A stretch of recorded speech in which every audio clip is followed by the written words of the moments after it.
Welcome back. Time now for Morning News Now. The Monroe County Sheriff's Department is releasing new details this morning on a domestic dispute in Sparta Sunday morning. According to a press release from the department, 75-year-old Daniel Ray called 911 claiming his girlfriend, 74-year-old Judy Herwig, shot him during an argument.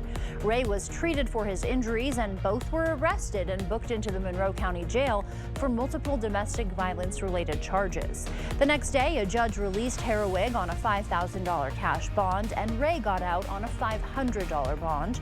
The judge barred both from contacting each other and consuming or possessing alcohol.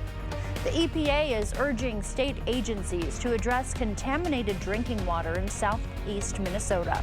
They're responding to 11 advocacy groups who asked them this spring to take emergency action for the 8-county karst region, which includes Fillmore, Houston, and Winona counties. The area's geography means private wells are most at risk of nitrate contamination from fertilizer and manure runoff. Nitrate pollution is linked to some cancers, blue baby syndrome, and birth defects. A litigator with one of the groups who contacted the EPA says the state needs to be able to determine how much contamination there is. We don't know which ones are contaminated. A lot of the testing programs are voluntary. When there's this imminent and substantial endangerment to human health that we have in this region of the state, facilities that are adjacent to or very close to contaminated wells do need to be required to do more. Curry says the intent is not to point the finger at farmers because she says many of them are part of programs practicing low pollution methods. But the Minnesota Pollution Control Agency says current regulations and those voluntary programs just aren't enough to slow pollution. The EPA is asking Minnesota agencies to come up with an action plan by next month. It says Minnesota should identify private wells in the area, offer nitrate pollution awareness, make water testing available, and offer alternative water sources for anyone with nitrate levels over the federal level. Republican Congressman Brad Finstad represents this region and criticized the EPA for conducting unannounced inspections at 3 area facilities last week. He says it's unacceptable the EPA targets Minnesota family farmers at the command of what he calls environmental extremists. But the Clean Water Act allows the EPA to make unannounced visits. Aaron Bishop with the nonprofit Responsible Ag in Karst Country says Finstad is trying to pit farmers against residents who are concerned about their drinking water. Bishop says the desire for clean water should unite all residents.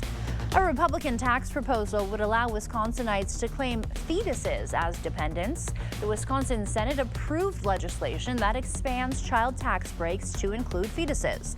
The bill allows someone to claim a fetus as a dependent once a fetal heartbeat is detected. That exemption would not apply to pregnancies that end in abortion.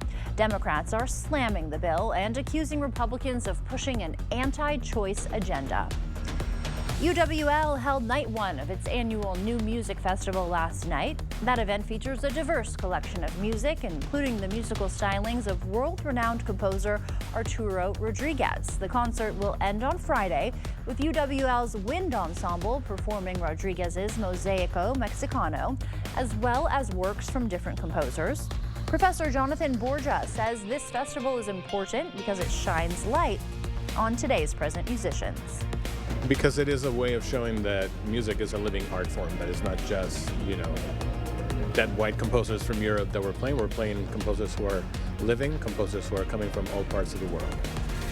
All events are free to the public. They're held in UWL's Annette Recital Hall. And as we take a look now at your planner, we are looking at sunny skies this morning with temperatures in the 30s and low 40s. Highs today warming up into the low 50s by the early afternoon, but at the same time, that's when it will be windy out with wind gusts up to 30 miles an hour to staying between 15 to 20 miles an hour.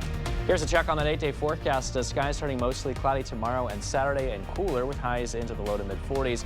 Highs warming up into the mid to upper 50s Sunday and through much of next week under a mix of clouds and sun. So we have to get through a couple of days of seeing some cooler temperatures before that warm-up arrives here again. Yes, at least the sun will be out, though. We can see it coming up a little bit already this morning. Exactly. So. It looks gorgeous out there Yeah, right it now does. from that camera. So yeah, enjoy today. Hold on to your hats out there if you're wearing them because it will be windy. All right. Thank you, Tarek. And thanks so much for watching News 8 Now this morning. We will see you back here at noon. Have a great day.